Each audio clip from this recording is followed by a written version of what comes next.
mañana vamos a continuar con el estudio del libro de los Hechos. Ya estamos terminando el primer viaje del apóstol Pablo. ¿Bien? Hoy vamos a ver el apóstol Pablo y Bernabé. Pobre Bernabé, lo dejamos atrás. Vamos a estar viendo Hechos capítulo 14 del versículo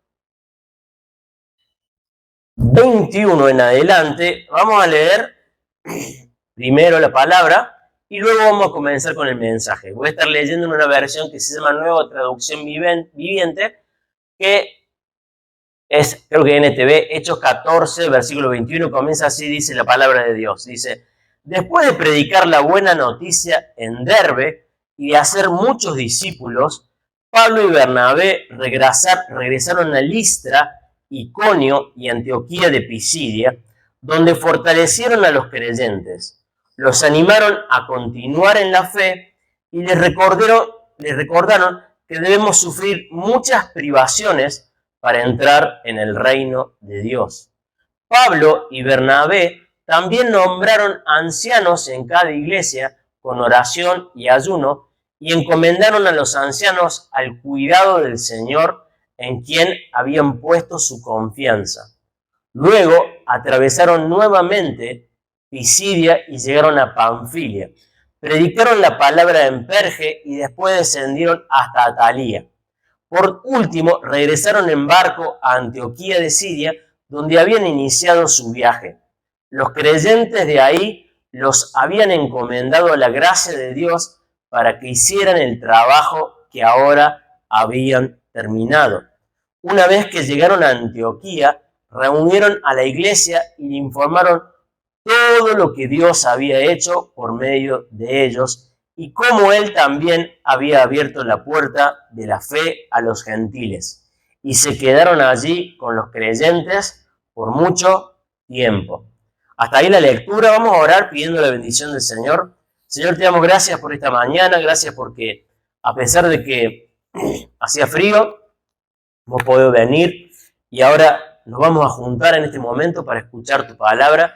Te pedimos que tú hables a nuestros corazones y que esto, Señor, que quizás parezca frío, Señor, un montón de datos geográficos que quizás no entendemos, tú nos ayudes a entenderlo y que podamos, Señor, sacar una lección para nuestra vida y para nuestra iglesia. En el nombre de Jesús, amén. Amén.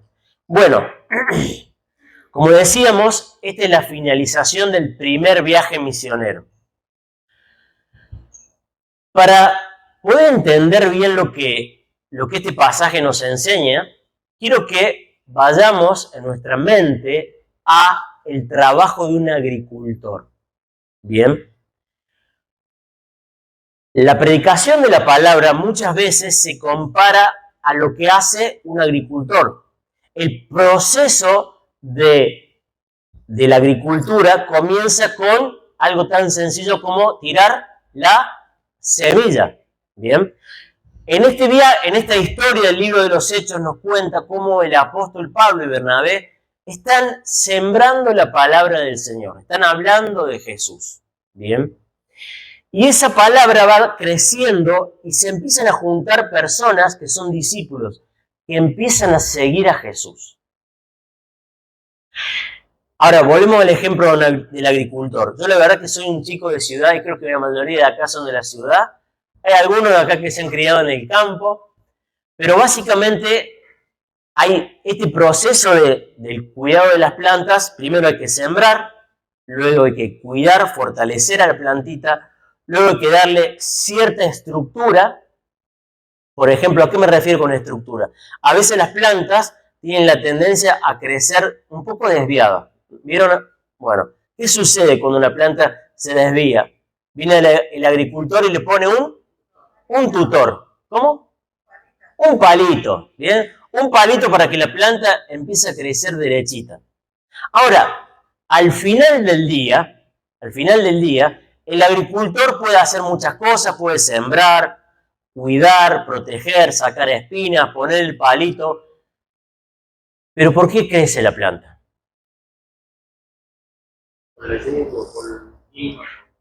Claro, hay factores externos, pero hay un factor interno que es que esa semilla venía con todas las características para llegar a ser una planta o un árbol o tal o cual cosa. En este pasaje vamos a ver que Pablo y Bernabé, que habían ya sembrado la palabra, ahora vuelven a visitar a toda esa gente y hacen tres cosas. Fortalecen a la iglesia, eso es lo primero que hacen. Luego le dan una estructura. Y tercero y por último, dejan todo eso en las manos de Dios. Así como un agricultor. ¿Bien? Lo primero que vamos a ver es cómo ellos fortalecen a la iglesia. Fíjense en el versículo 22, dice, ellos fortalecieron a los creyentes, los animaron a continuar en la fe y les recordaron que debemos sufrir muchas privaciones para entrar en el reino de Dios. ¿Qué es lo primero que hacen? Los fortalecen, los animan a permanecer. Ahora, ¿por qué es necesario que alguien que está empezando en la fe cristiana debe ser fortalecido, debe ser animado? Es necesario porque lo vemos a lo largo y lo ancho de la vida y de la experiencia humana. Si uno está empezando algo, es necesario que sea animado y reforzado en eso. Déjenme darle un ejemplo.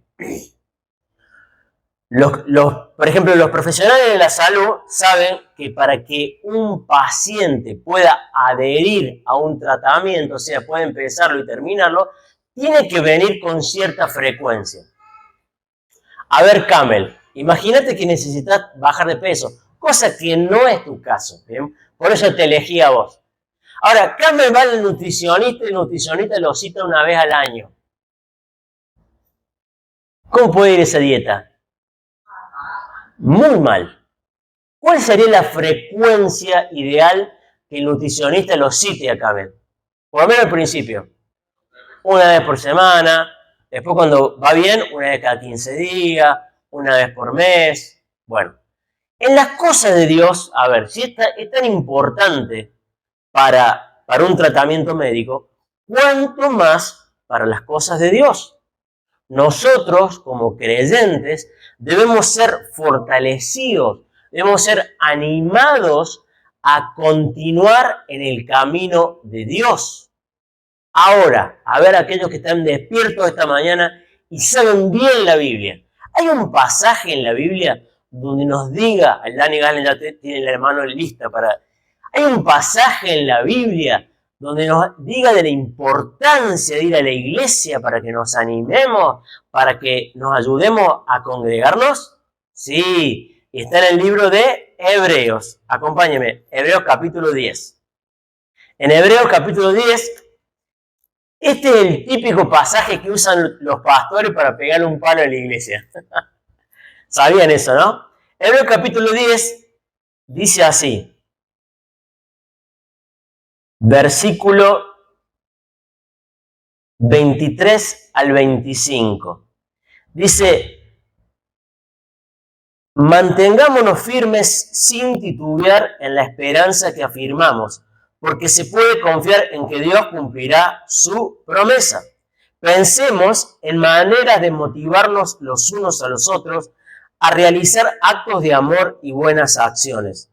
Y no dejemos de congregarnos como lo hacen algunos, sino animémonos unos a otros, sobre todo ahora que el día de su regreso se acerca. ¿Qué nos dice ahí? Dice que los cristianos debemos juntarnos y debemos animarnos los unos a los otros a seguir en la fe, a hacer buenas obras. Déjeme decir una cosa, sinceramente me sorprende la asistencia que hemos tenido este día domingo. Porque con el frío que hacía, yo pensé que muchos de ustedes lo iban a mirar por TV. Quizá el lunes, el martes, dependiendo de cuándo Lucas lo subiera al videíto. Pero gracias a Dios que movió sus corazones para venir el día domingo. ¿Por qué? Porque es importante congregarse, porque es el lugar que Dios ha puesto para que nos animemos a seguir en esta fe.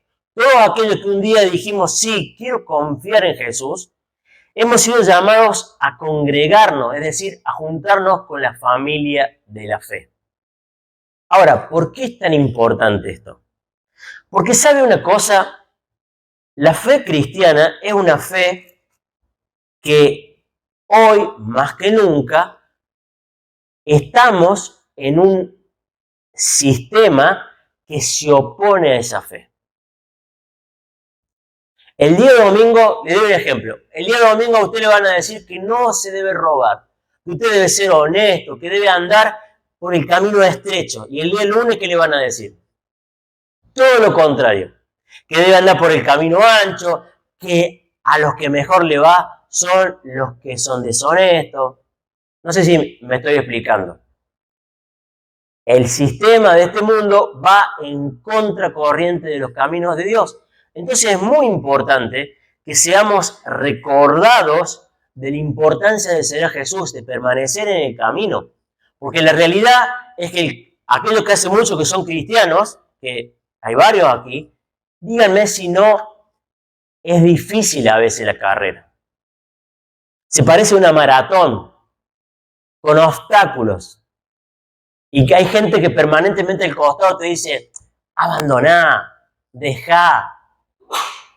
Por eso es importante que seamos animados. Ahora, fíjense en el pasaje que estábamos leyendo.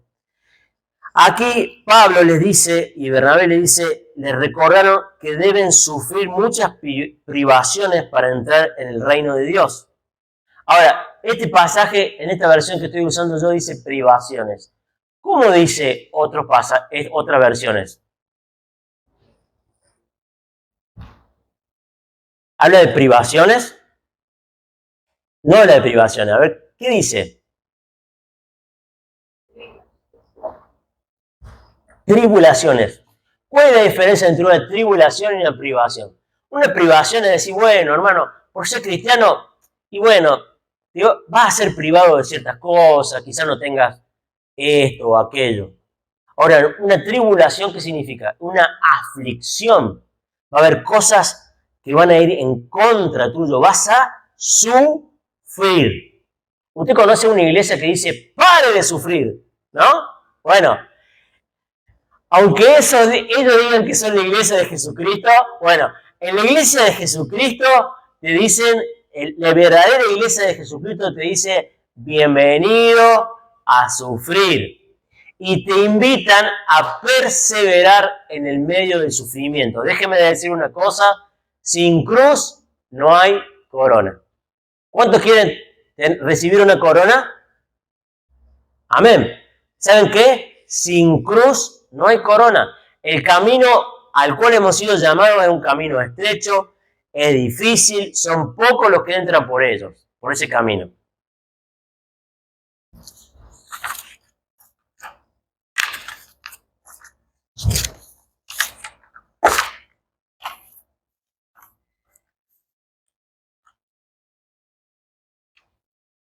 Estamos en una situación donde vivimos una especie de batalla cultural.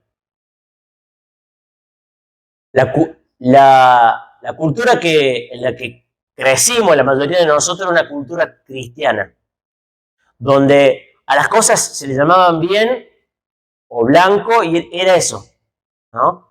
Ahora, nuestros niños crecen en una cultura post-cristiana. El otro día mi hijo, el que va a cuarto grado, viene con algo en el libro de Ciencias Sociales que dice que tener hijos es un mandato cultural. Mira vos. Puede ser que sea un mandato cultural, pero fundamentalmente tener hijos es una cuestión que biológica. A ver, ¿hace falta, digamos, ser un iluminado para darse cuenta de eso? Dios, dice la Biblia, que nos hizo hombre y mujer, varón y hembra lo creó. Y Dios nos ha dado un sistema reproductor. ¿Y por qué lo dio Dios? Con un objetivo. Ahora, ¿se dan cuenta de cómo este sistema quiere tergiversar, moldear la forma de pensar? A mí me asusta, digamos, que nuestros hijos se crean esas cosas y de repente venga mi hija y me diga, ¿sabes qué, papi?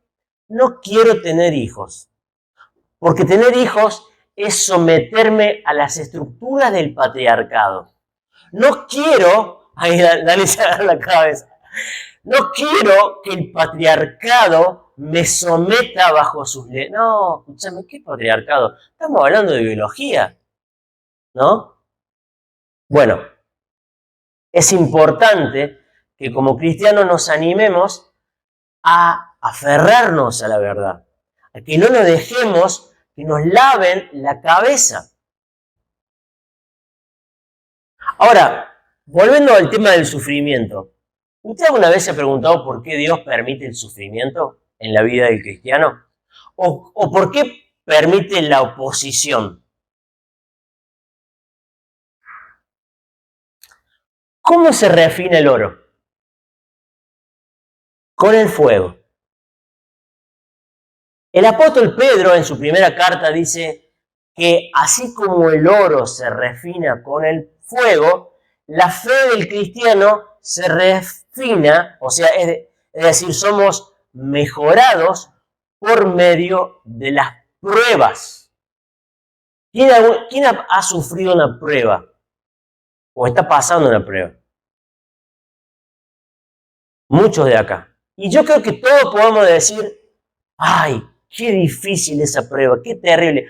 Ojalá no me hubiera dado a beber de esa copa. Pero hay algo que todos podemos decir, es que luego que hemos pasado esa prueba, somos mejores.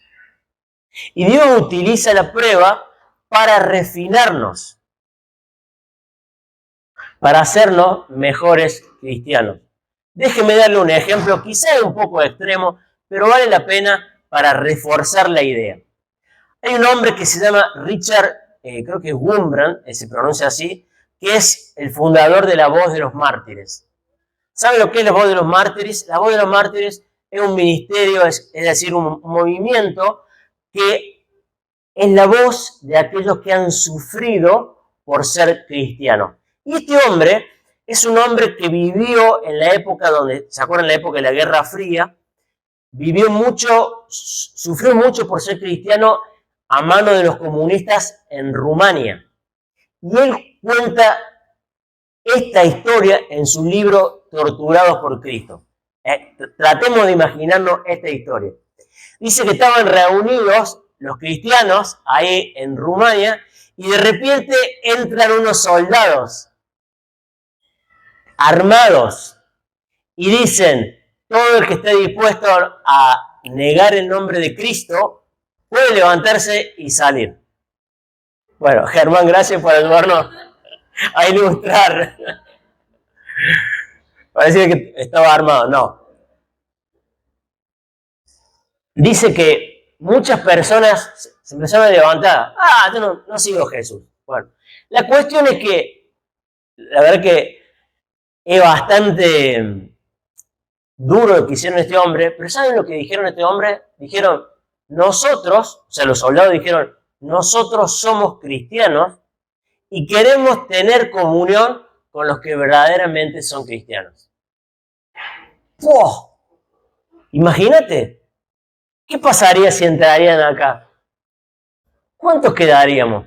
Imagínate, hace un poco de frío y un par de ustedes, o nosotros, todos, dijimos, che, me podría quedar en mi casa, ¿no? ¿Qué sucede? La aflicción y el sufrimiento nos van depurando, van mostrando quién es quién. Ahora, primer punto, los apóstoles van fortaleciendo la iglesia, dándole fuerza, animándola a que sigan creciendo, a que permanezcan en los caminos de Dios. Lo segundo que hacen es, le dan estructura a la iglesia. Fíjese versículo 23. Dice, Pablo y Bernabé también nombraron ancianos en cada iglesia con oración y ayuno y encomendaron a los ancianos al cuidado del Señor a quien habían puesto su confianza. ¿Qué sucede? Esta pequeña plantita que había crecido necesita una estructura, porque si no tiene estructura, ¿qué pasa?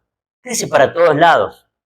Y la iglesia es un organismo, pero como todo organismo es necesario que tenga una estructura. La iglesia no es una ameba. Una ameba que es una cosa como una babosa, no tiene columna vertebral. ¿No? La iglesia no es eso. La iglesia tiene que tener cierta estructura. Y los apóstoles nombraron ancianos en cada iglesia. Ahora, ¿de dónde viene esta idea de ancianos? La idea de anciano viene del Antiguo Testamento. Los ancianos eran aquellas personas que eran sabias y que llevaban sobre sus hombros la responsabilidad de la comunidad. En este caso, en el Antiguo Testamento, de las sinagogas. Ahora, ¿cuál es el rol de los ancianos? Y acompáñeme a 1 Timoteo capítulo 3. 1 Timoteo capítulo 3.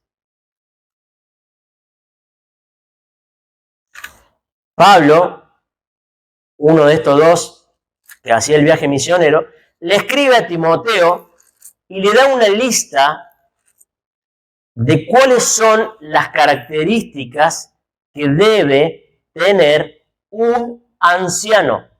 Y prestemos mucha atención a esto. Dice, versículo 2 dice, por esta razón, un líder de la iglesia, es un anciano, debe ser un hombre que lleve una vida intachable, debe serle fiel a su esposa, debe tener control propio, vivir sabiamente y tener una buena reputación. Con agrado debe recibir visitas y huéspedes en su casa y también debe tener la capacidad de enseñar. No debe emborracharse ni ser violento. Debe ser amable, no debe buscar pleitos ni amar el dinero. Debe dirigir bien a su propia familia y que sus hijos lo respeten y lo obedezcan. Pues si un hombre no puede dirigir a lo de su propia casa, ¿cómo podrá cuidar de la iglesia de Dios?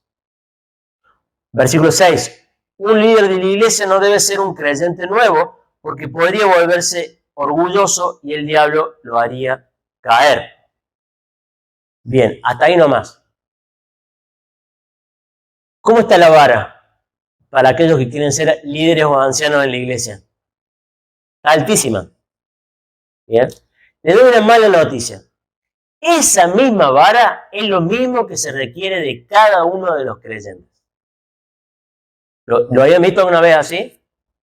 Usted como cristiano tiene que ser hospedador, tiene que ser amable, no tiene que amar el dinero, tiene que tratar de obedecer a sus hijos, tiene que tener dominio propio, tiene que tener todas estas cosas que se acaban de decir en esta lista. ¿Cuál es la única cosa que aparta a los ancianos del resto de la membresía de la iglesia? Bien, muy bien, Germán. Germán en realidad me ha corregido. Son dos cosas las que diferencian a la iglesia, al anciano del resto de la membresía. Uno es que debe tener varios años en la iglesia. No debe ser uno que aceptó la fe cristiana la semana pasada. Punto uno. Pero el segundo dice, debe ser capaz de enseñar. Ahora, ¿por qué es esto? Y acá está la clave. La iglesia necesita de qué para crecer. Necesita de los miembros. ¿Y los miembros necesitan de qué para crecer? De la palabra de Dios. ¿Cuál es el rol principal de los ancianos? Es enseñar la palabra de Dios.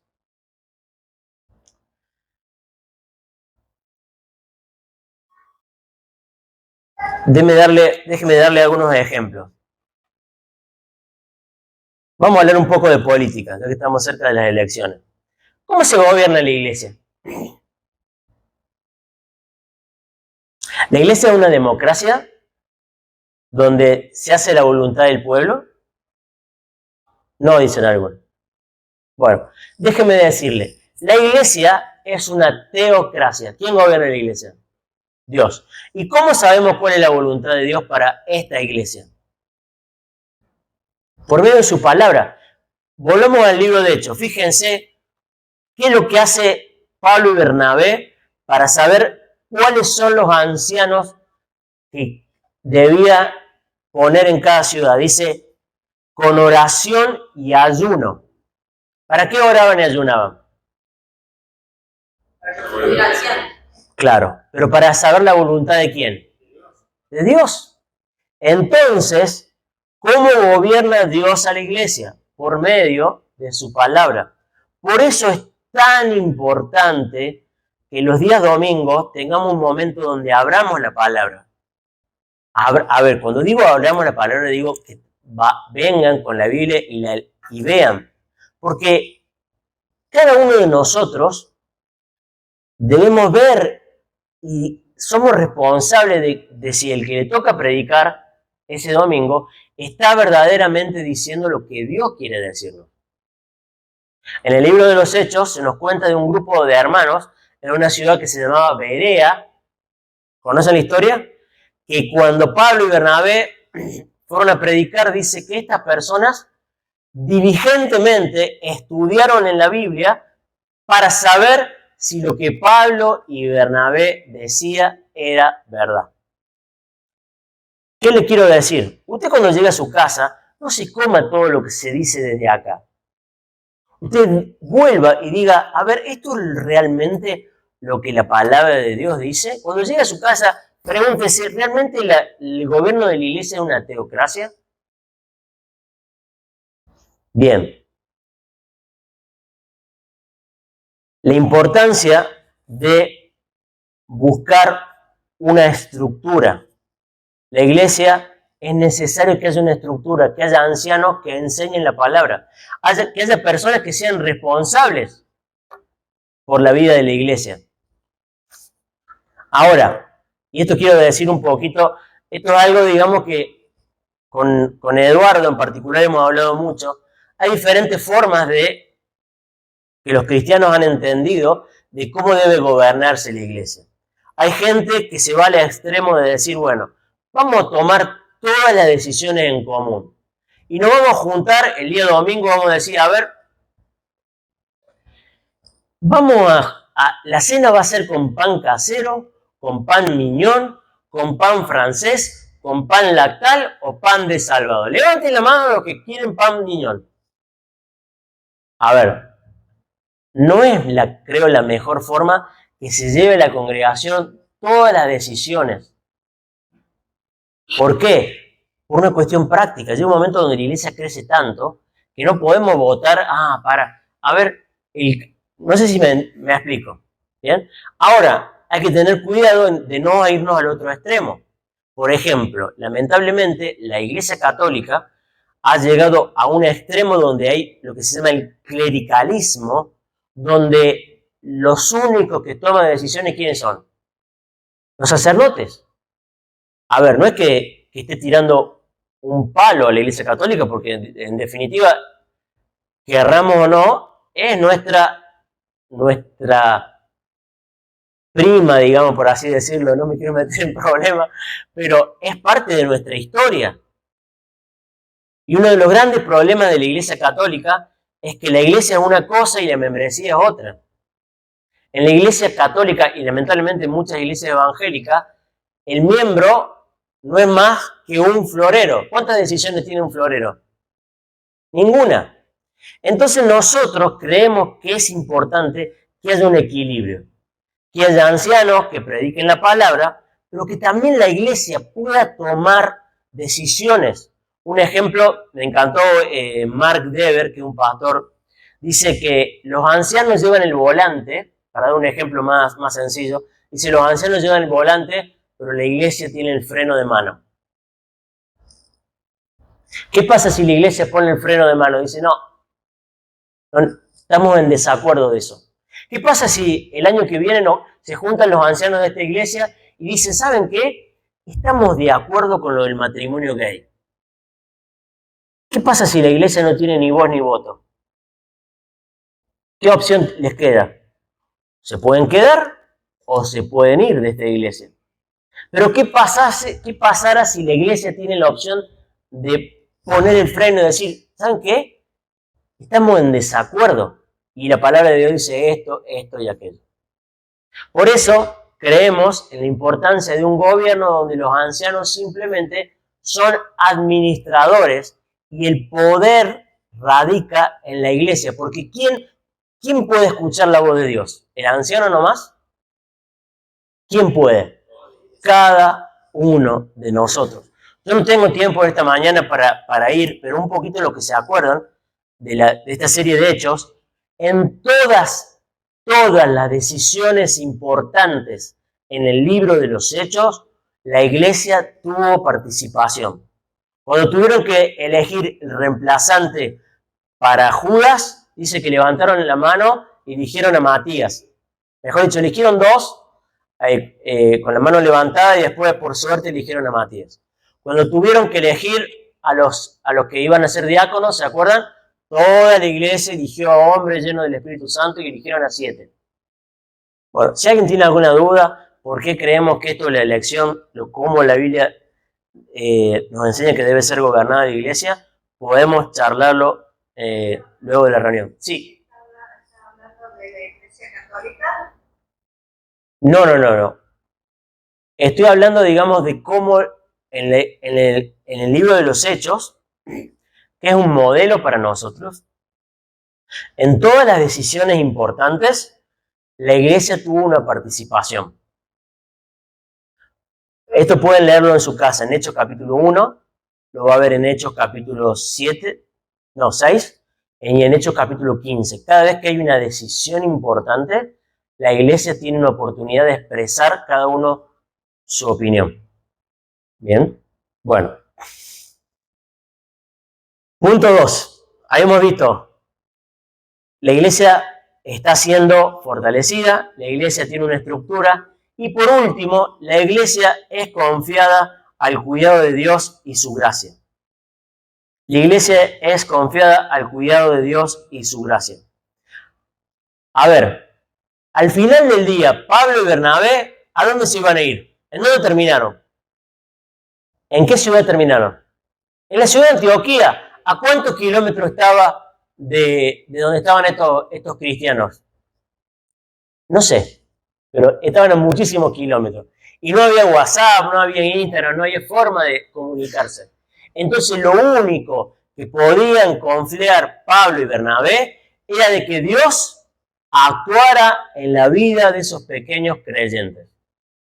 Y hermanos, ¿saben qué? Esto por lo menos para mí, es de un gran consuelo. Porque, ¿saben? Nosotros en esta iglesia estamos predicando, hay escuela dominical, hay grupos en la semana, tenemos un montón de actividades, pero ¿saben qué? Al final del día, ¿en quién confiamos?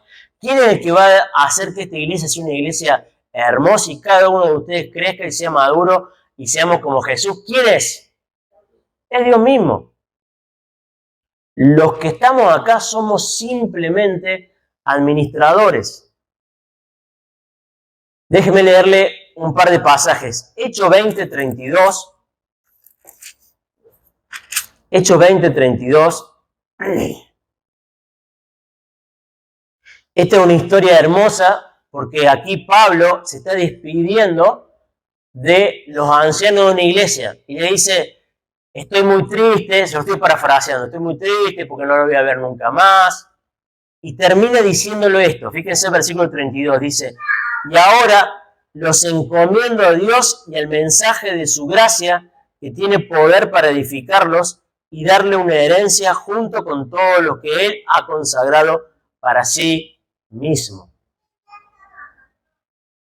¿A quién los encomienda Pablo? A Dios y a la palabra de su gracia.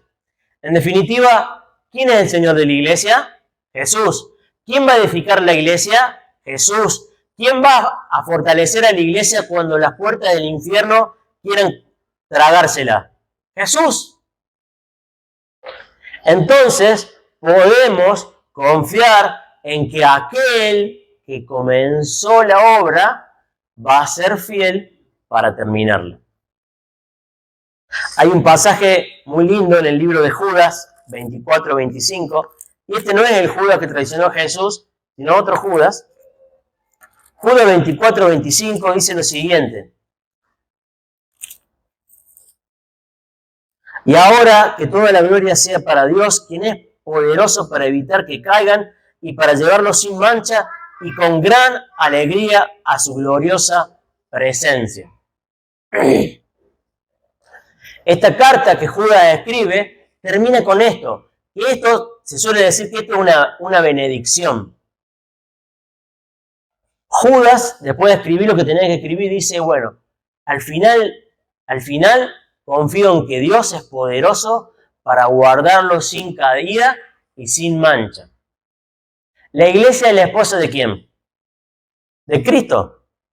¿Quién es el que limpia y hermosea a su iglesia? Es Jesús. Entonces, cuando en la iglesia se habla de la palabra de Jesús, la iglesia está siendo hermoseada. Estamos siendo maquillados.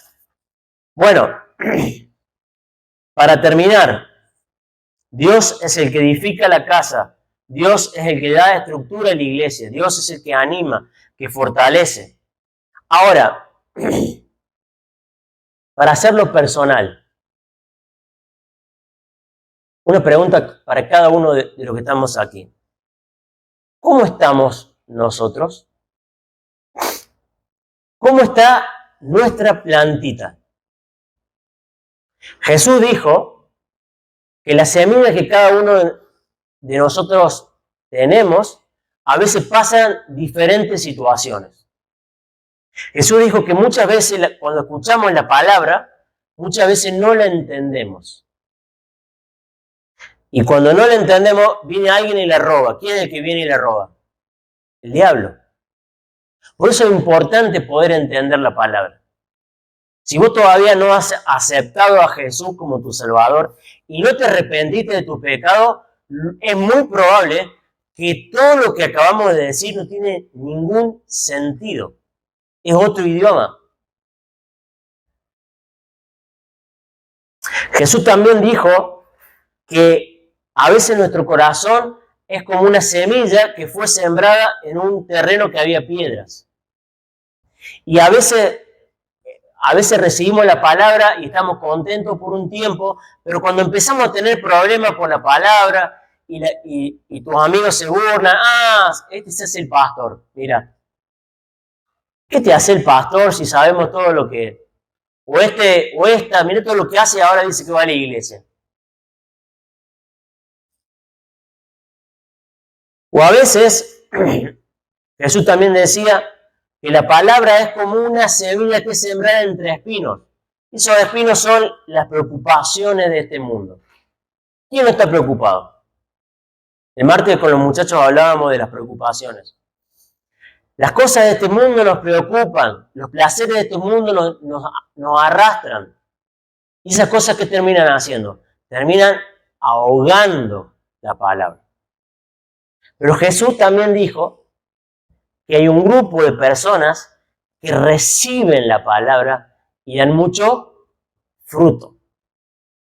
Hermanos, quiera Dios que en esta mañana cada uno de nosotros podamos ser ese último grupo de hombres y mujeres que recibimos la palabra y que damos mucho fruto.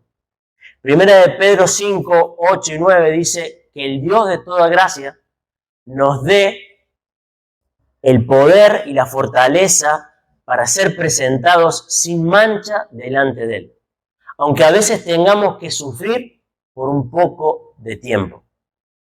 Vamos a terminar con una palabra de oración. Señor, te damos gracias por este día, gracias por esta tu palabra. Te pedimos que como las plantas, Señor, como las semillas que deben ser cuidadas, nosotros como iglesia en esta mañana podamos ser fortalecidos, que pongas entre nosotros ancianos y pastores, hombres, Señor, que sean, como dice ahí en 1 Timoteo, capaces de enseñar, pero no solamente capaces de enseñar, sino que también puedan modelar con su vida la palabra que enseñan. Señor, confiamos en ti, en la palabra de tu gracia, que nos hagas crecer como iglesia. En el nombre de Jesús, amén.